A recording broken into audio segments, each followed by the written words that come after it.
ప్రేక్షక మిత్రులందరికీ కూడా శుభాకాంక్షలు. ఫిబ్రవరి నెల రాశి ఫలితాలని మనం తెలుసుకోబోతున్నాం. అన్ని వర్గాల దృష్టి పెట్టుకొని గోచార గ్రహస్థితులన్నింటినీ దృష్టిలో పెట్టుకొని చెప్తున్నాను. జాతకం అనేది పడుతున్న వర్షానికి ఒక్క గొడుగు మాత్రమే, కానీ జాతకం జీవితం కాదు. మీరు మిమ్మల్ని నమ్మండి, మీ ఇష్టదైవాన్ని నమ్మండి, మీరు చేయాల్సిన బాధ్యతను ఖచ్చితంగా నెరవేర్చండి. భగవంతుడు మీతోనే ఉంటాడు. మనం ప్రయాణంలో ఒక స్పీడ్ బ్రేకర్స్ ఎలా ఉంటుందో అలా జాతకాన్ని వాడండి. ఈ యొక్క జాతకం, ఈ వీడియో మీ యొక్క వ్యక్తిగత జాతకానికి ఒక 30% మాత్రమే వస్తుంది. మీ యొక్క సంపూర్ణ జాతకం మీ యొక్క date of birth, time of birth ద్వారానే వస్తుంది. కాబట్టి జాతకం పడుతున్న వర్షానికి గొడుగు. కర్కాటక రాశి మిత్రులారా, 2026 ఫిబ్రవరి మాసం శుభాశుభ ఫలితాలు ఎలా ఉన్నాయంటే, కర్కాటక రాశి వారికి అందరికీ కూడా నమస్కారం, శరణమయ్యప్ప. ఇది స్త్రీ పురుషులు ఇరువురిని దృష్టిలో పెట్టుకోవాలి చెప్పడే యొక్క లోతైన గ్రహ విశ్లేషణ. చివరి వరకు వింటే మీ మనసులో నడుస్తున్న గందరగోళానికి సమాధానం దొరుకుతుంది.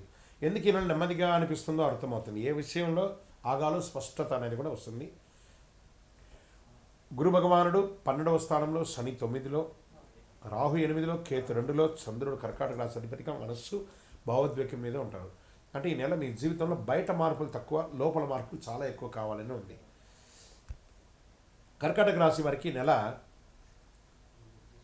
ఎక్కువగా ఆలోచిస్తున్నారో లేక నిజంగా సమస్య ఉందా, ఈ సందేహం నిర్ణయాలు ఆలస్యం చేస్తుంది, మాటలు ఆపేస్తుంది, మనశ్శాంతి తగ్గుతుంది. ఈ నెల భావోద్వేగాలతో కాదు, అవగాహనతో కొనాలి.